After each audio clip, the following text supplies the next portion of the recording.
You wake up. No bed. No pillow. Just hard, frozen dirt pressing against your spine.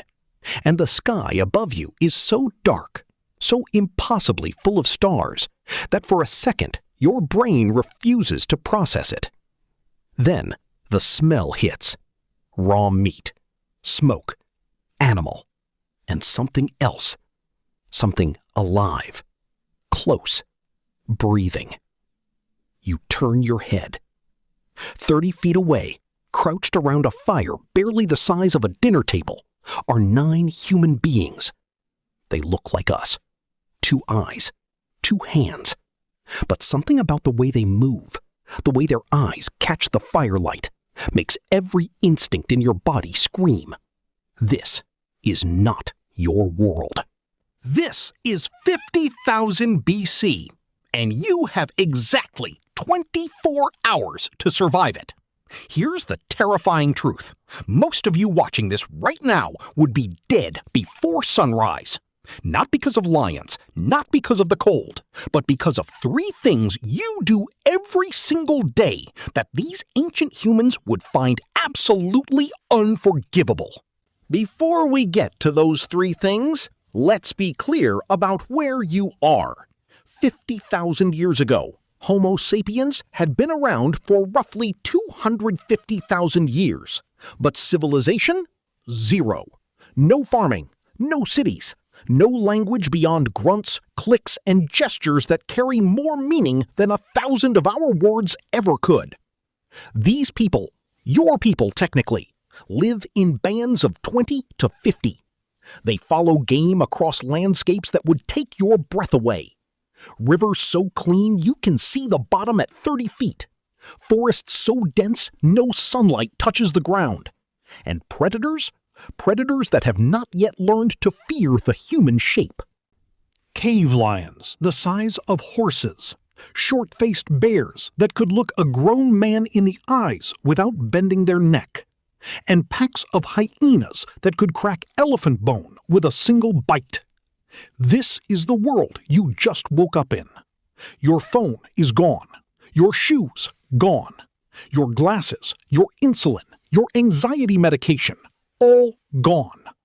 What you have is your body, your brain, and whatever these 9 strangers decide you are worth to them.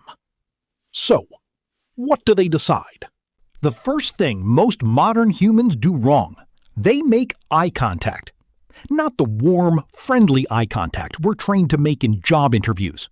I mean sustained, direct, unblinking eye contact, the kind we think communicates confidence. In 50,000 BC, that is a challenge, a threat, a declaration of war. These people communicate dominance and submission through body language so precise, so layered, that anthropologists have spent decades trying to decode it. You walk into a new band, standing tall, chest out, eyes locked. You have just told the alpha of this group, I think I'm stronger than you. And the alpha has 2 options, back down or make you bleed. You have no calluses on your hands, no scars, no muscle memory from a lifetime of throwing spears. Your hands are soft. Your gait is strange. You walk heel to toe instead of toe first, the way hunters move silently through grass. They clock all of this in under 4 seconds. They know you are weak. The only reason they don't drive you away immediately is something remarkable. Something that separates humans from every other species on this planet. Curiosity.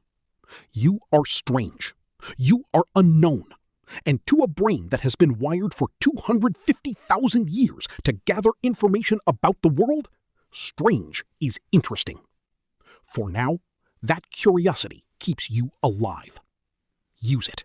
By midday, you face the real test, the hunt. Every able-bodied member of this band has a job. The women, men, older children, everyone contributes. There is no concept of a free meal. No room for passengers. If you eat, you work. And the work today is tracking a wounded bison across 6 miles of open grassland. 6 miles. No trail, no water, no stopping. Within the first mile, your modern feet are bleeding. The grass cuts like razors. Your lungs burn at a pace these ancient humans consider a gentle jog. The person running beside you, a teenager, maybe 16, has not broken a sweat. She has been doing this since she could walk. Here is the thing modern people do not understand about prehistoric endurance. These humans were not just physically stronger. Their threshold for pain was different. Not higher, different. Pain was information, not a stop sign. A torn muscle, a gashed foot, a dislocated shoulder. You registered it, you adjusted, and you kept moving. Because stopping meant the band left you behind. And a human alone in 50,000 BC has a life expectancy measured in hours. So you keep running. And somewhere around mile 4, something in you shifts. The part of your brain that has been screaming about blisters and exhaustion and this is too hard, it goes quiet. And for the first time, you understand something our ancestors knew in their bones.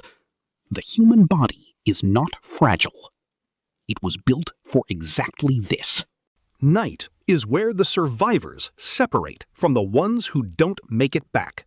The fire you huddle around tonight is not just warmth, it is the oldest technology in human history, and the people around it treat it with a reverence that borders on religion. One person is awake at all times, not watching the fire, watching the dark beyond it.